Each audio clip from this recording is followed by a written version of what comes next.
Nuevamente el agradecimiento tanto a Enrique Cárdenas como a Arturo Huerta, gracias por estar con nosotros. A una primera lectura, sí, un primer, a bote pronto, ¿cómo sienten el paquete económico que envía el Poder Ejecutivo a la Cámara de Diputados? Como así, un sentido general, ya después vamos desmenuzando el asunto. Enrique. Bueno, pues ya se ha comentado que es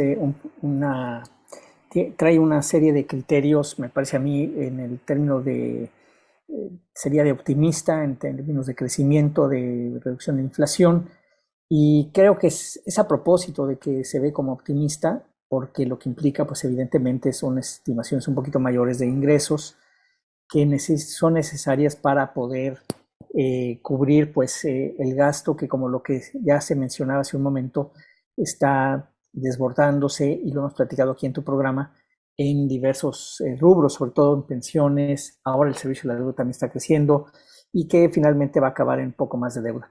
Entonces, independientemente de que está un poco, bueno, está, me parece a mí, optimista, de cualquier manera, como bien comentabas, creo que el objetivo es básicamente pues tener el anclaje macroeconómico para mantener un tipo de cambio prácticamente fijo, a pesar de la inflación que estamos teniendo, y que este es uno de los objetivos que tiene el gobierno, me parece a mí.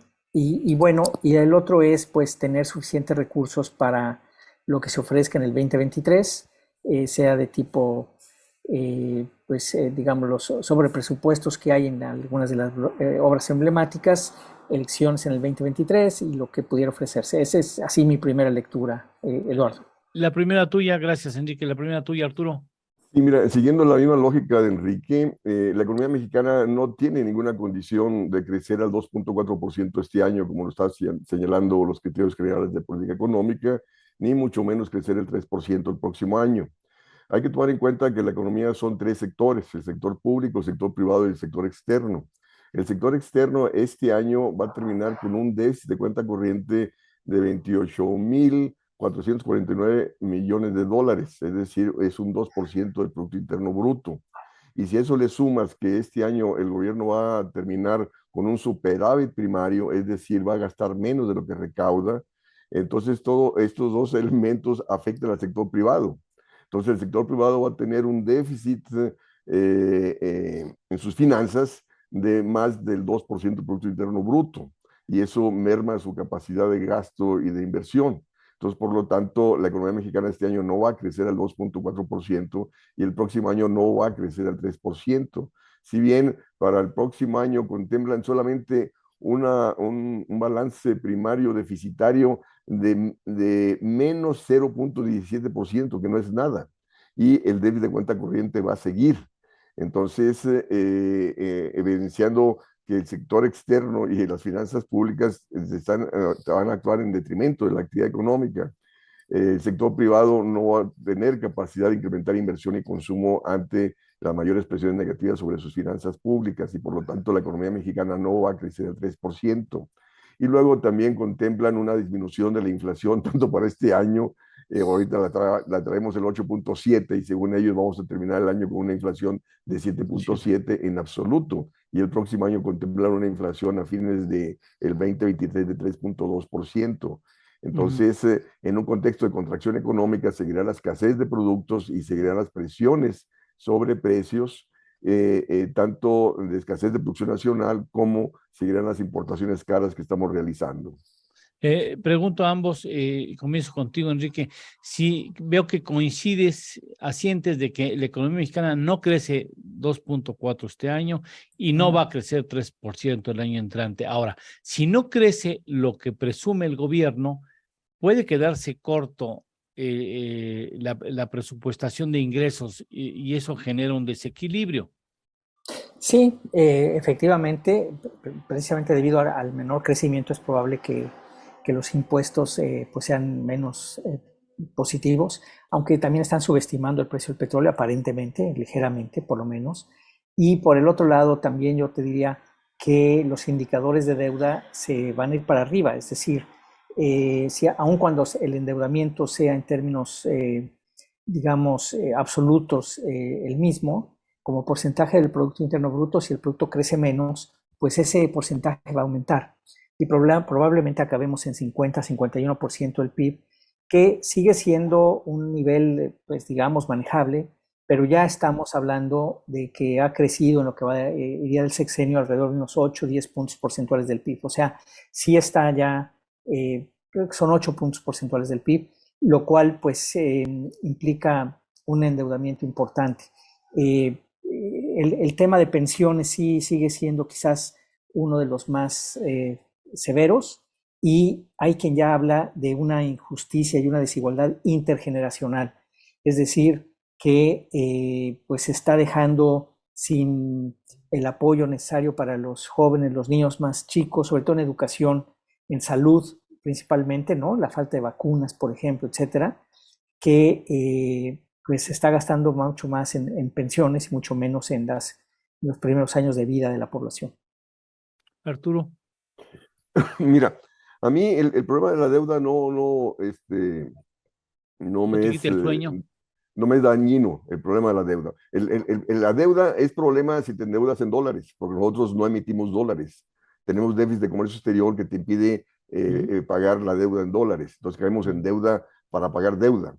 Sí, pero no hay problema para mí en una deuda en pesos, porque finalmente el país controla los pesos. El problema es la tasa de interés, que te crece por arriba del crecimiento de la actividad económica, y la tasa de interés está muy por arriba del crecimiento de la recaudación tributaria. Entonces, se está presionando sobre las finanzas públicas debido al aumento de la tasa de interés externa como el aumento de la tasa de interés interna. Entonces, se contempla para fines del año pasado, del próximo año, perdón, una tasa de interés de 8.5%. Entonces, y te contemplan una actividad económica de 3%, entonces la tasa de interés va a seguir siendo tal vez por arriba del crecimiento del ingreso nacional, que te afecta la deuda de las empresas e individuos, y también te afecta la deuda del gobierno, porque el gobierno termina recaudando menos al crecer menos la actividad económica. Entonces, el problema es que la política monetaria no está acompañando la política fiscal.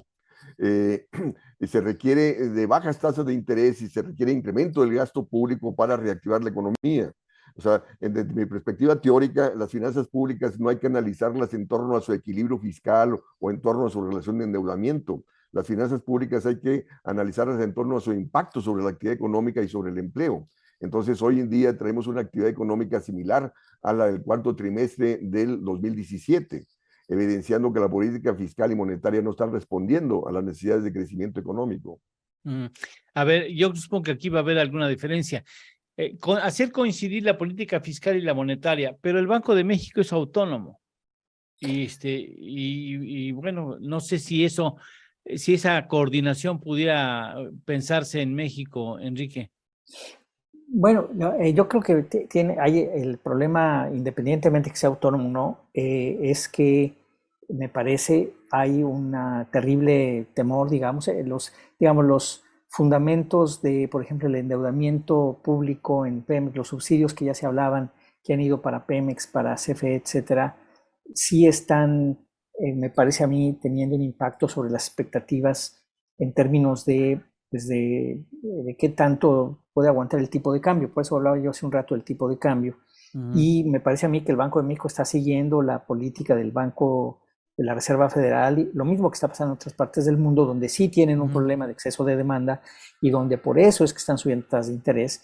Y uno le gustaría pues que México no se hiciera, como bien dice Arturo, o sea, no debería de ser. Pero el hecho es que con esta diferencial en tasas de interés, pues de no subirlas el Banco de México, yo creo que habría una creciente salida de capitales de México que estarían buscando, es decir, que podrían estar teniendo cierto temor a una posible depreciación del tipo de cambio, a pesar de que el gobierno, pues ciertamente ha sido pues muy ortodoxo, digamos, en términos de las finanzas públicas en lo que va del sexenio. No le ha importado reducir lo que sea con tal de mantener ese, digamos, ese equilibrio, o más o menos un equilibrio, y no le ha importado reducir el gasto nada. Eso ha tenido sus implicaciones, como ya dijo ahorita Arturo, pues en el propio crecimiento, más las propias expectativas pues en derechos de propiedad y tal, que ha inhibido la inversión. La política energética creo que ha inhibido mucho la inversión, pero ese es, digamos, un tema adicional. Entonces, me parece que el Banco de México no le queda de otra más que aumentar las tasas de interés. Sí va en detrimento de una recuperación económica, como bien dice Arturo. No están coincidiendo las dos, digamos, en cierto modo sí están coincidiendo, pero más bien para contraer la economía, no tanto para expandir la economía. No sé si estarás de acuerdo, Arturo. Más bien están viéndose procíclicas, ¿no? Sí, Y por lo tanto, pues no es un escenario adecuado para el crecimiento económico. Arturo. Mira, la cuestión es de que, bueno, yo he venido insistiendo desde hace años que se debe modificar la ley orgánica del Banco de México, al igual que los objetivos de la Reserva Federal en Estados Unidos. En Estados Unidos el Banco Central, sus objetivos es baja inflación con alto empleo, es decir, con alto crecimiento económico. Y aquí en México solamente el único objetivo del Banco de México es bajar la inflación. Y baja la inflación a costa de contraer la actividad económica, de aumentar el desempleo, bajar salarios y estabilizar el tipo de cambio. Este diferencial de tasa de interés que Banxico mantiene con respecto a la tasa de interés de Estados Unidos, donde Estados Unidos hoy día está en 2.5 y en México está a 8.5, es justo para que vengan capitales, aumentar las reservas internacionales y mantener estable el tipo de cambio. Yo pregunto, ¿quién se favorece de la estabilidad del tipo de cambio? Se favorece el sector financiero, que gana, repito, con este diferencial de altas tasas de interés en relación a la de Estados Unidos. Y te estabiliza el tipo de cambio y de hecho contempla para el 2023 la misma paridad cambiaria para fines de este año de 20 pesos 60 centavos por dólar. ¿Justo para qué? Para generar condiciones de confianza para el capital financiero para que venga y no se vaya. ¿A costa de qué? De no tener política monetaria en favor del crecimiento. Entonces, de no tener política monetaria que acompañe el incremento del gasto público para impulsar el crecimiento y el empleo. Entonces, de ahí, repito, los fuertes rezagos productivos, el alto desempleo, la creciente desigualdad del ingreso, donde la banca gana lo que quiere. Entonces, la cuestión es de que el gobierno y el Congreso no hacen nada, sino se subordinan al sector financiero. O sea, se debe modificar los objetivos del Banco de México. Fíjate, en 1995 o ante la crisis del 95 se decretó trabajar con tipo de cambio flexible, es decir, que el tipo de cambio se adecue al diferencial de la inflación entre México y Estados Unidos. Y Banxico y Hacienda hacen todo lo posible para mantener estable el tipo de cambio, alta tasa de interés y austeridad fiscal, justo para evitar presiones sobre el tipo de cambio. ¿A costa de qué? De no tener política monetaria, ni cambiaria, ni fiscal en favor del crecimiento económico. Entonces, la política económica no debe responder al sector financiero, sino debe responder a los propósitos nacionales de crecimiento económico, empleo y distribución del ingreso en favor del sector productivo, porque el sector productivo requiere baja tasa de interés e incremento del gasto público y tipo de cambio competitivo para que las importaciones baratas no desplacen a la producción nacional. Sí, déjenme ir a una pausa porque yo quisiera preguntar, después de la pausa, tu respuesta, Enrique, es, bueno, si coincides en la ampliación de mandato del Banco de México, en todo caso, yo no sé cómo puede llegar entonces a funcionar una coordinación. Tendría que haber un despacho específicamente diseñado entre el Banco de México y el gobierno federal en turno para coordinar la cuestión del empleo.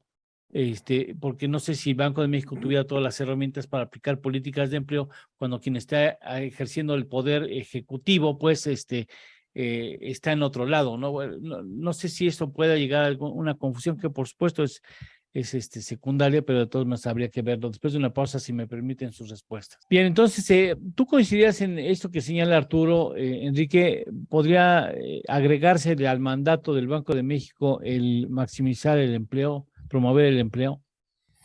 Pues mira, es una discusión que ha habido ya desde hace mucho tiempo y hay pros y contras. Un poco la historia mexicana de antes de los 90, del 94, 95, sí fue una de donde había habido, pues, yo diría, abusos realmente del gasto, donde llegamos a tener hasta déficits del 17% del PIB y cosas así. O sea, una cosa tremenda.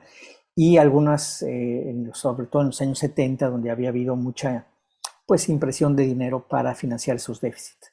Y de ahí viene esta reticencia un poquito semejante a lo que sucedió después de la Revolución Mexicana, después de la superinflación que hubo en los años de la Revolución, y donde nadie quería aceptar ni billetes, ¿no? La gente tenía mucho miedo a la inflación.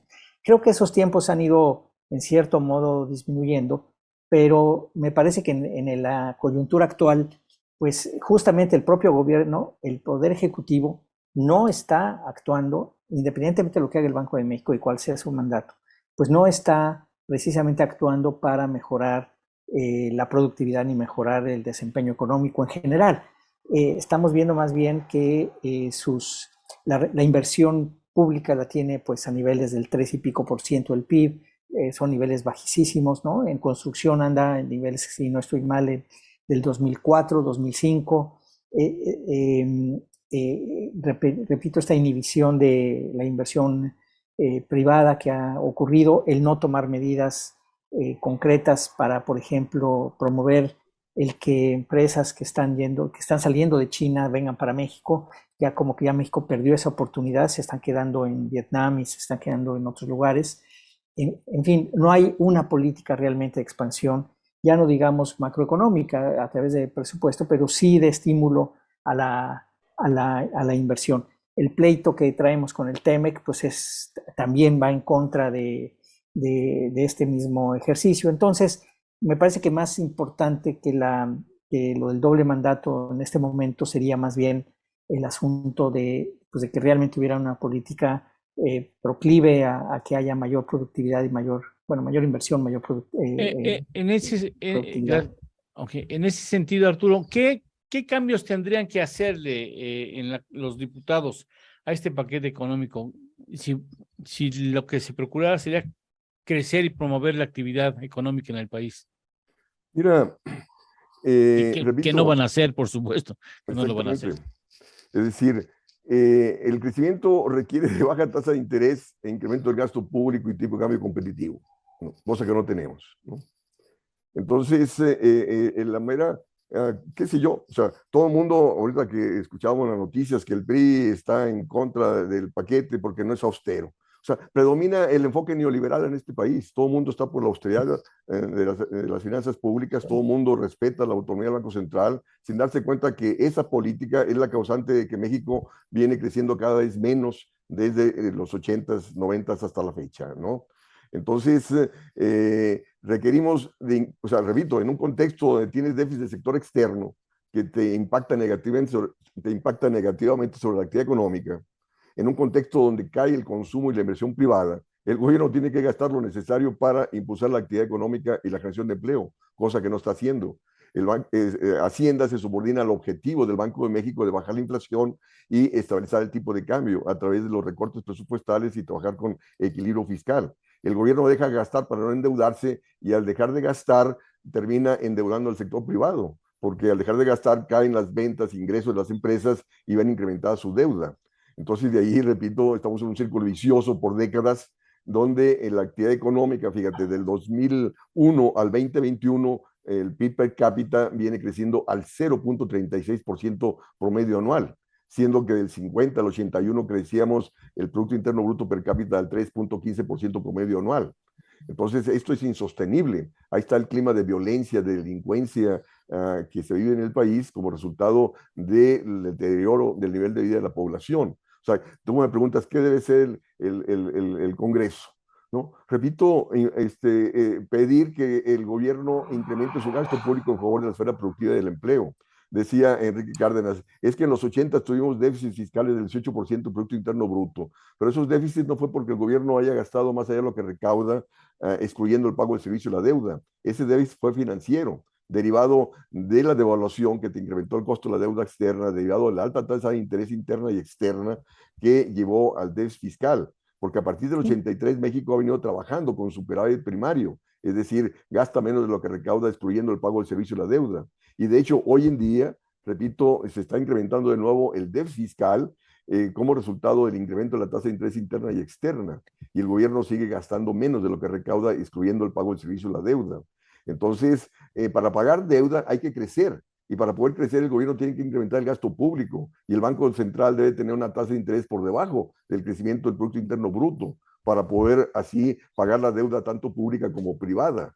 Y repito, y tenemos una situación disfuncional que nos está llevando a un contexto recesivo, inflacionario, que va a ser por años, mientras esta política económica no cambie. Como eso, ese es caminar por otro sendero, Arturo. Y pregunto, aprovechando tu respuesta, pregunto, Enrique, si el camino que se está tomando es otro, como ya lo ha señalado Arturo, y al parecer estás en lo general de acuerdo, Enrique. Entonces, ¿qué podemos esperar de la actividad económica en el 2023? ¿Cómo va a terminar el año? Porque después viene el 24 y el 24 es política, política, política, ¿no? Ahí se van a debatir el país otra vez. No, mira, efectivamente, como dice Arturo, tenemos una perspectiva hacia adelante tétrica. Sí, efectivamente hemos crecido muy poco de los 80 para acá.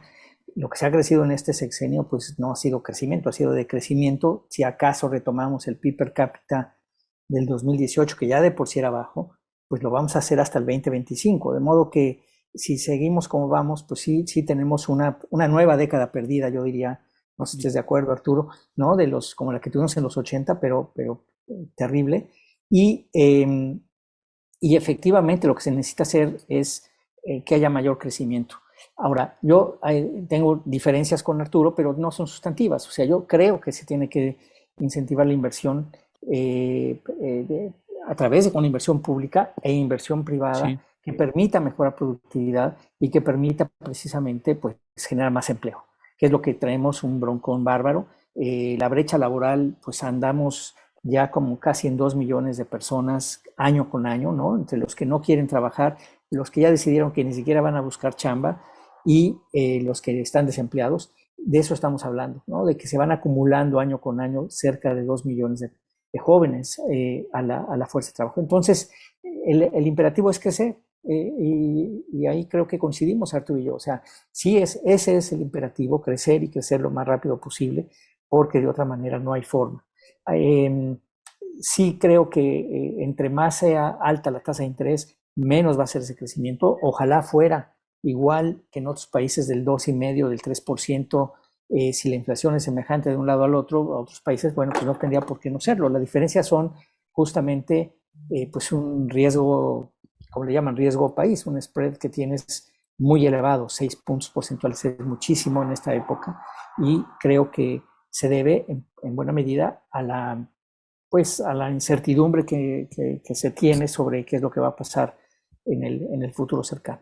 Así Arturo, es que hay esos dos caminos, perdón, no, Eduardo. Yo creo que coincidimos bastante, quizás dos caminos paralelos, ¿verdad? A los que estamos hablando los dos, pero vamos más o menos en el mismo sentido. ¿Vislumbrarías, Arturo, para finalizar, vislumbrarías un 2024 con ebullición política y una crisis económica de fin de sexenio como las que llegamos a vivir en los 80s? Sí, sí. Ahorita todo el mundo está pensando en el 2024 y no saben que en el 2024 vamos a tener una crisis económica peor de la que ya estamos, ¿no? Entonces todo el mundo cree que Morena va a repetir, pero resulta que en el 2023, 2024 la situación económica va a estar peor que ahora y ese alto porcentaje que tiene el presidente de la República de aprobación va a disminuir porque te está aumentando la cartera vencida. Va a seguir aumentando el desempleo, va a seguir el deterioro del nivel de vida de la población y en consecuencia, repito, se está viviendo un sexenio perdido, una década perdida y en vez de estar discutiendo la necesidad de cambio de rumbo de la política económica, todo el mundo está pensando en el 2024, ¿no? Evidenciando que no hay nivel, ¿no? Por parte de los partidos políticos, de ninguno tiene un proyecto de nación capaz de encarar los problemas estructurales que estamos enfrentando de deterioro a la esfera productiva, de desempleo, de deterioro del nivel de vida de la población, de creciente vulnerabilidad en la cual estamos. Enrique. Sí, nomás una anotación a lo que dice Arturo. Yo creo que tienes razón. Es probable que no estoy seguro que a fines de sexenio vayamos a tener una crisis como a las que te referías, sí, básicamente por la siguiente razón. Me parece que el presidente sí está, no sé, Arturo, estés de acuerdo, está obsesionado con el tipo de cambio. Él está obsesionado con el tipo de cambio, no va a permitir que se mueva y está dispuesto a hacer lo que sea para que eso ocurra. Así sea ahorcar a la propia economía. Es decir, se va a recrudecer el desempleo, se va a recrudecer la contracción, pero el tipo de cambio a lo que dé. Esa es mi impresión. A lo mejor estoy mal, Arturo, pero esa es mi impresión, que así va a ser. Bueno, pues para terminar, Eduardo, para terminar. Sí, claro. Yo he venido escribiendo mucho sobre el tipo de cambio y de hecho en un artículo que aparece mañana vuelvo a insistir en ello. Las crisis económicas recientes en México han sido antecedidas por la estabilidad del tipo de cambio, ¿no? Termina siendo insostenible ante este déficit de cuenta corriente creciente que estamos teniendo. Y México no tiene asegurada la entrada de capitales para seguir manteniendo estable el tipo de cambio, nada más. Bien, pues le seguiríamos, pero lamentablemente pues tenemos también otros temas que atender programados y anticipados. Les agradezco de modo especial, Enrique, como siempre, en esta tu casa. Muchas gracias por ayudarnos a entender la realidad, igual que Arturo. Arturo, te agradezco mucho. Al contrario, saludos. Sabemos que se levantan muy temprano, pero no necesariamente para estar analizando cuestiones económicas. Imagínate qué manera de comenzar el día, con qué sabor de boca se quedan después de esta. Ni el cafecito va a atenuar el mal sabor de boca que deja después de estos análisis. Gracias, Arturo. Muchas gracias, Enrique. Gracias por estar aquí con nosotros. Les agradecemos mucho. Muchas gracias. Gracias.